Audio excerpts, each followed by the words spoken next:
So, a really tragic act of violence has kicked off this powerful and, let's be honest, pretty controversial argument from commentator Konstantin Kisin. He basically draws a straight line from the words we all hear in political debates to a fatal shooting. We're going to break down his argument step by step. You know, the interesting thing is where Kisin starts this whole conversation. It's not with politics. It's with something deeply human. The victim, Charlie Kirk, was only 31, and he was a dad to 2 little kids. By starting here, Kisin is really framing this whole thing as a personal tragedy first, kind of stripping away all the political labels to just focus on the human cost. Okay, so you might be wondering, what makes this act of violence any different from others? Well, Kisin argues it represents a really frightening escalation, that it's pushing political violence into a whole new and much scarier territory. And this is where he makes a really key distinction. He points out that Charlie Kirk, well, he wasn't a politician, he wasn't a lawmaker. The way Kisin sees it, Kirk was just someone who had public conversations. And that shift is huge, because it means the potential targets of violence just expanded from the people in power to, well, anyone who speaks their mind. That's a threat that could put a serious chill on public debate itself. All right, now we get to the absolute heart of Kisin's argument. He says that to even begin to understand this violence, you have to look back. You have to understand the kind of political language we've all been swimming in for the last decade. Before we go any further, we kind of have to get on the same page about something. This, right here, this is the specific historical definition of fascism. It describes a very particular and truly monstrous ideology. Kisin's whole point is that the power of this word is in its precise, heavy meaning. And this gets to his central claim about our language. He argues that for about 10 years now, powerful words like fascist and Nazi have been, stripped of their real historical weight. They've been transformed from describing a specific, horrifying evil into just a generic insult, a label you can slap on any political opponent to, as he says, dehumanize them. So for Kisin, the effect of this shift in language is absolutely crucial. He believes it's created an environment where just having a political disagreement is now treated as if it's the same as being an existential evil, and that has led to what he calls a complete dehumanization of people you just disagree with.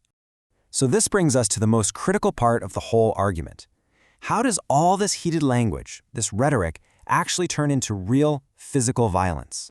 Well, Kisin points to this one key piece of evidence, the inscriptions that were allegedly on the killer's ammunition. For him, this isn't just a random detail. It's the smoking gun. It's the thing that directly connects the shooter's motive back to the exact political language he was just describing. So then, Kisin lays out this chain reaction, like dominoes falling. First, he says, the rhetoric constantly labels political opponents as fascists. Second, if you're told over and over again that you're fighting literal fascism, you start to believe you're fighting pure evil. So, is it really any surprise, he asks, when a disturbed person hears all this and decides that violence isn't just an option, it's their moral duty? Then Kisin shifts gears. He moves his analysis from the event itself to what happened, or rather what didn't happen, in the days that followed. And he argues that's just as telling. He frames this next part with a piece of advice he got from a mentor. It's a pretty powerful idea, right?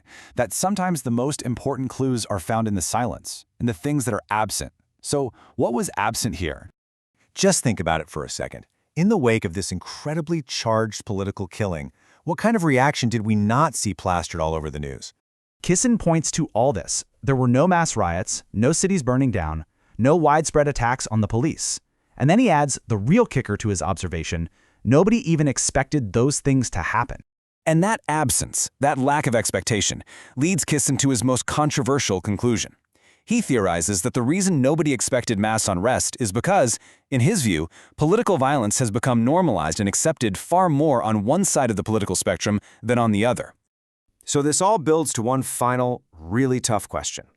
If you follow this chain of events, if you think it's accurate, who is ultimately responsible for what happened? For Kisin, the answer is totally clear. It's unambiguous.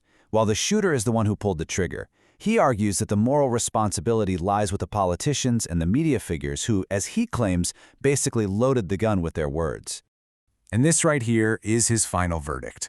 He delivers it without pulling any punches. It's a direct accusation, basically saying that the relentless labeling of opponents as fascists has now led to a predictable and tragic consequence. Kisin's argument really leaves us all with a fundamental and honestly pretty unsettling question. In a society that values free expression, where exactly do we draw the line? At what point does heated, dehumanizing language stop being just words and turn into a catalyst for violence?